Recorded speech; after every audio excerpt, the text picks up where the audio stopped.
And आपने बोला कि आपकी कुंडलिनी अवेकनिंग हुई कहीं ना जी। कहीं, ये एग्जैक्टली होता क्या है, अगर आप थोड़ा सा बता सकते हो ओके। तो?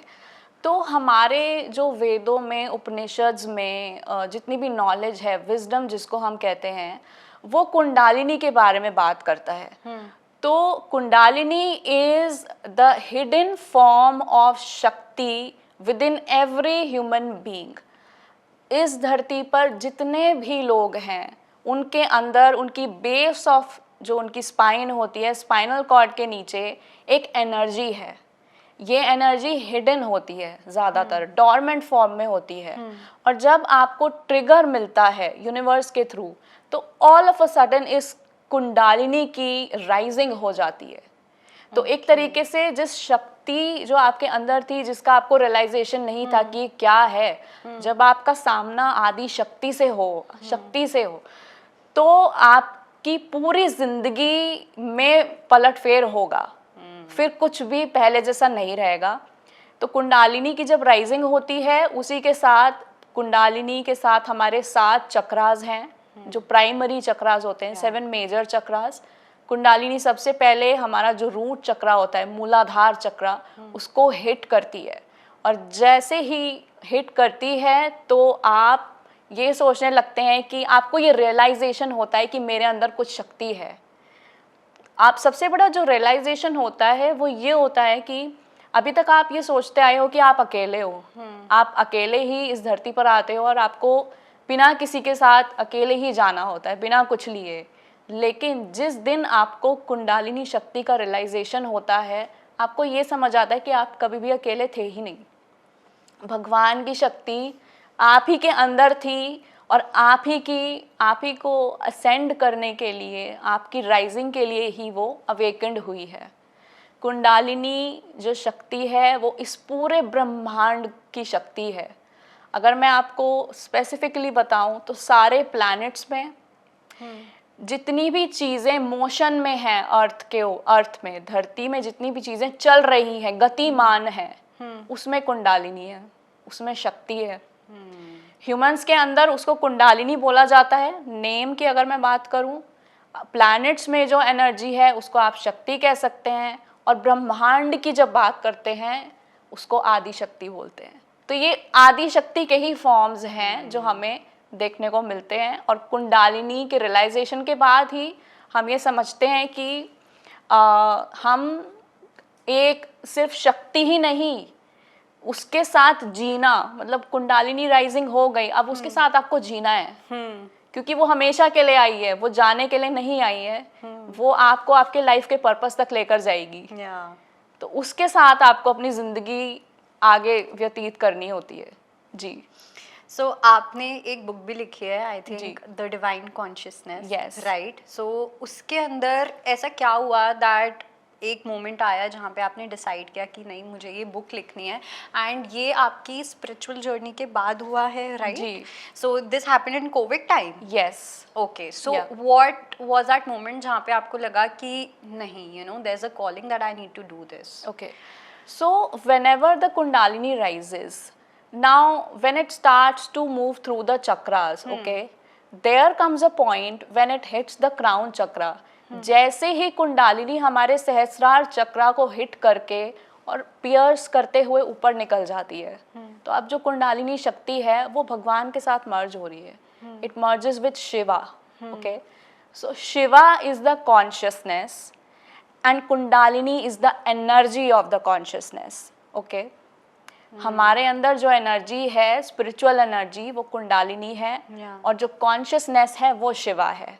जब दोनों मर्ज होते हैं तब एक थर्ड एनर्जी प्रोड्यूस होती है। ये होती है द एनर्जी ऑफ विजडम और the energy of your life purpose. तो अब मेरे साथ क्या हुआ, कुंडालिनी राइज हो गई and it piers through my crown chakra, and then I started to receive the ancient wisdom all of a sudden. तो अब वेदों में जितनी भी बातें लिखी हुई हैं, एकदम से मुझे रियलाइजेशन होने लगा कि कितने चक्रास हैं मेरे अंदर, कितनी नाड़ीज हैं, देयर आर 72,000 नाड़ीज, उन सब का रियलाइजेशन होना, ठीक है। एंड उसके बाद ये पता होना कि हर चक्रा हमारे लाइफ के एस्पेक्ट से जुड़ा हुआ है, उसका रियलाइजेशन होना। ब्लॉकेजेस क्या होते हैं, वो कैसे रिमूव होते हैं, उनका रियलाइजेशन होना, एंड शक्ति का पर्पस क्या है। तो अब ये जो थर्ड एनर्जी बनी है विजडम की, वो मेरे अंदर एक तरीके से भगवान ने मुझे एक चुन लिया और फिर पकड़ लिया और फिर कहा कि अब छोड़ने वाले नहीं हैं। तो वो विजडम आने लगा, and then at a point the wisdom became so huge कि मेरे पास कोई रास्ता नहीं था, और मैं एक जरिया ढूंढ रही थी, एक मीडियम ढूंढ रही थी कि मैं इस विजडम को किस फॉर्म में दुनिया के साथ बांटूं, एक्सप्रेस करूं, ताकि और लोगों को भी पता चले, और जो लोग अपनी स्पिरिचुअल जर्नी में हैं वो कुछ सीख सकें, उन्हें मैं कुछ बता सकूं, वो मेरी जर्नी से कुछ सीख सकें। एक तरीके से हमें, जब हम स्पिरिचुअल जर्नी में होते हैं तो हमें गाइड की और हेल्प की बहुत ज़रूरत होती है। और आजकल in the age of social media and digitalisation, there is so much information out there that it becomes so difficult to pinpoint कि क्या सही है क्या गलत है। That became the point when I started writing the book. मैंने book लिखी और अपने अंदर मैंने ये निश्चय कर लिया कि मुझे ये किताब जो है दुनिया के साथ शेयर करनी है। ये विजडम है, दुनिया के साथ शेयर करना है, क्योंकि मुझे दिया गया है और मैं इसे होल्ड करके नहीं रख सकती, क्योंकि ये मेरा नहीं है, ये मेरा है ही नहीं, ये आया है कहीं और से।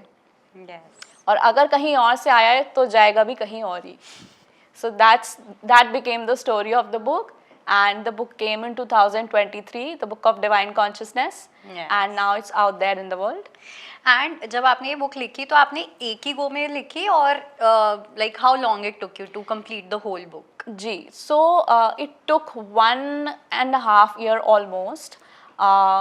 It was like a process. मैं लिखती गई, जैसे जैसे मुझे विजडम रिसीव हुआ मैं उसको चैनलिंग की फॉर्म में मैंने उसको चैनल किया, एंड इसी दौरान आई वॉज ऑल्सो ट्रैवलिंग। तो आई वॉज इन इंडोनेशिया, मैं बाली गई, वहाँ पर मैंने पूरा 1 मंथ में रही, और उस टाइम मुझे बहुत स्पेसिफिक विजडम रिसीव हुआ, तो मैंने बुक में वो लिखा। फिर मैं श्रीलंका गई, there I visited a 2000 year old temple, Buddhist temple, जहाँ पर मॉन्क्स बैठकर मेडिटेशन किया करते थे।